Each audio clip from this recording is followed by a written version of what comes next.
Hello everyone and welcome to player ratings for England vs Sweden. Full-time results, Sweden 2, England 1, which means England go home empty-handed from the World Cup, which is obviously really disappointing. After the semi-final, you just wanted us to win today just so we could come home with a medal, but wasn't meant to be. And fair play to Sweden, they had a brilliant game today. So yeah, let's kick off player ratings then. Telford in goal. I've given it a 7. Despite the goals, she actually pulled off some really good saves for us, and especially at the end, you know, when England was still in it was still a couple of minutes left. We could still grab a goal if possible, and she pulled off a great save. When Houghton couldn't defend for us at the end, and and she did that a couple of times, especially in the second half. So yeah, I'm going to give it a 7 out of 10. Bronze, I've given it a 7 as well. She really wanted that today, just like every single one of these players. You could see that she was really frustrated at times. And I think that affected her performance a lot, especially towards the end. But then again, even towards the end, she was still bombing forward and back, trying to get the ball into the box. But then you've seen her sprint towards the very end then, 30-40 metres in order to retain possession again for England. That just shows the determination of her and how she plays. But yeah, I think she was very frustrated at times today, so that was sort of in the back of her head and just really affected her, as you could tell. Houghton, I've given her a 6. She looked shaky at times to me. I don't know whether, she's still got a little bit of what happened on Tuesday night playing in the back of her head. But yeah, she wasn't up to her usual standards tonight, and it's very unlike Houghton to play the way she did. She's normally fierce at the back and really giving her all in games, but today she just looked a little bit shaky to me. Obviously she didn't have Mary Bright at the back. McManus came in. So it's always difficult when you've trained and you've played with one partner for the majority of a tournament, and then obviously someone new comes in. But yeah, I'm gonna give it a 6 out of 10. The same for McManus. She gets a 6 too. She didn't really do anything in particular to get a 6. She did well at times. She was able to pull off some good tackles, and her passing was okay and stuff like that. But there's nothing really to rave about in her performance, and obviously she gets subbed off at the end. So yeah, I'm going to give it a 6. Greenwood, she gets a 6 too. I was really disappointed in her passing today.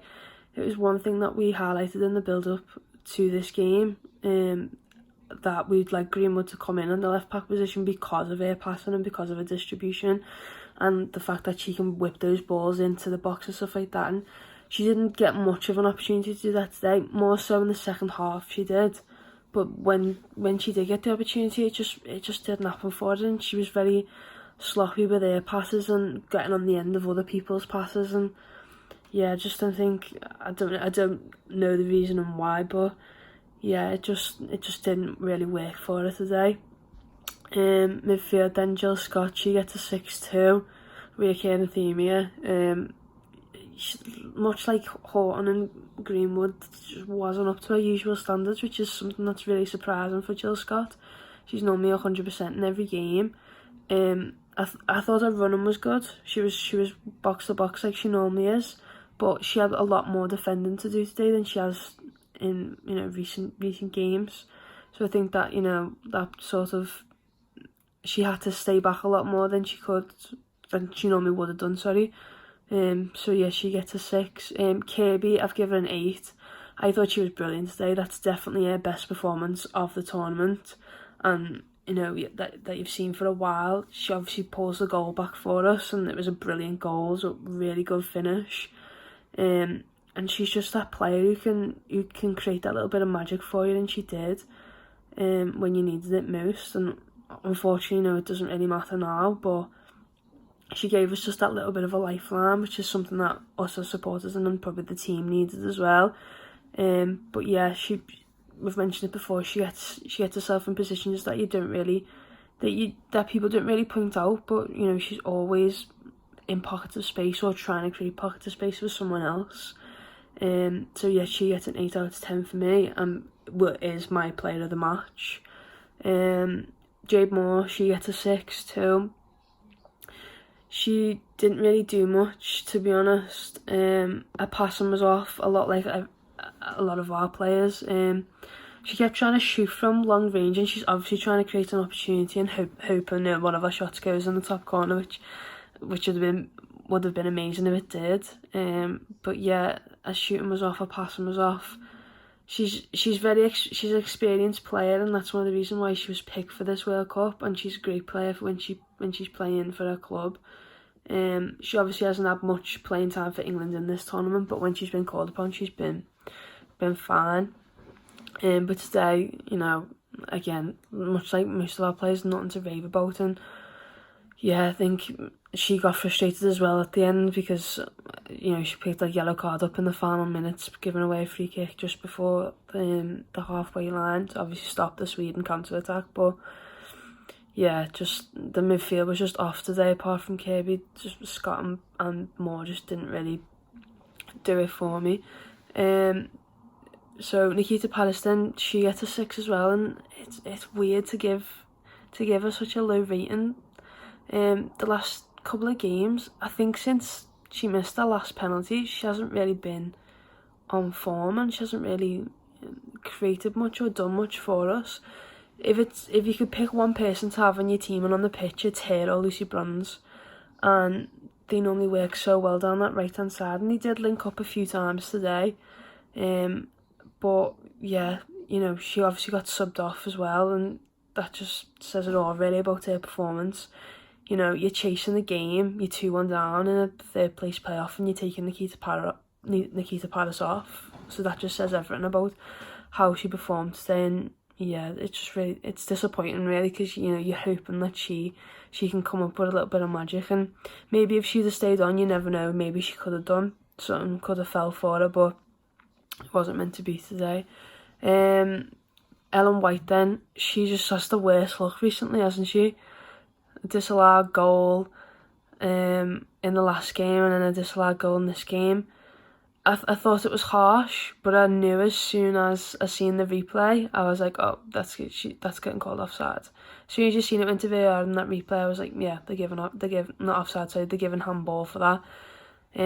Just because, you know, in normal play it's not handball, but when you look at it again and you've seen the way VAR have been with the decisions in this competition, you know that they're going to give that. But you know, she's finished on 6 goals in the tournament, and that's amazing. And she should be really proud of the tournament she's had, and hopefully, you know, she's obviously signing for Man City, she can kick off a WSL season the same way, and I'm hoping that she has a really great season for them, because she's definitely been the player of the tournament for England in this competition. Beth Mead then, she gets a 5, and I've only given her a 5 because she only played the first half. She got subbed at half time, but she didn't do much either. That chance in the first half, obviously it was offside ruling in the end, but when you watch the replay, a shot's going wide, and you're thinking you've got to score from that position. You've got to. You know, there was times when she picked up the ball and she was offside again. Just the position, and sometimes was just really off. So yeah, I'm gonna go with a 5 for Beth Mead. Substitutes then, Jodie Taylor, she gets a 7. She did make a big difference when she came on. Her pace was amazing. That's one thing that she offers you really well up front, was her pace. And obviously her finishing's amazing as well. If she gets an opportunity, you know, it's more than likely a goal. Unfortunately, she didn't really get a clear-cut one today. But yeah, I'm going to give it a 7. Karen Carney, obviously in her final game for England, not the way she wanted it to go. Anyone would have wanted it to go for her. She would have wanted to have that bronze medal to finish off with, but unfortunately not. She gets a 7 out of 10. She was a burst of energy when she came on. Like, you know, everyone's talking about, oh, you know, it's the right time, you can tell in your body. She looked amazing in that game. she's sprinting everywhere. Her passing a couple of times was a little bit off, but that's just because she's trying to get it in the box. She's just trying to create one little opportunity to get something. So yeah, I'm going to give it a 7. And then Rachel Daly, she came on with not much left in the game. She gets a 6. It didn't really, again, like most of our players today, it's just we had a lot of possession, and she touched the ball a couple of times, but our final ball sometimes was just not there, and she just wasn't able to get herself in those little pockets of space that could maybe get a chance, because Sweden were brilliant defending today. Like, hats off to them. They wanted it really badly, and fair play. They've been a standout in this tournament. But yeah, that's a 6 out of 10 for Daly. Overall, it's probably our worst performance, and not in the game that you want it to be in. The second half was definitely better than the first, just in terms of us having possessions of the ball, and just, that was one thing. We had a lot of possession, but the final pass just really let us down, and that's not something you need in this game. So yeah, just one of them. Overall, it was a great tournament for the Lionesses, and you've got to be proud of what they've done and what they've achieved. Unfortunately, we don't come away with the bronze medal, but they've stole the nation's hearts, hopefully, and you can see the buzz that they've created around the team and around like the WSL and just stuff like that. So yeah, really proud of what they've done. Another 4 years to wait now for another World Cup. But one of them. But yeah, thank you for watching, thank you for listening. Let me know in the comments below what you'd rate the players. And yeah, thanks for being on this journey with us and this and like giving us your support and stuff like that with these videos. It's really appreciated. We'll obviously do a big roundup of the match next week at some point, so keep your eyes peeled for that. Make sure you check out our World Cup final build-up video that went out this morning. But yeah, thanks for watching, and I'll see you all next time.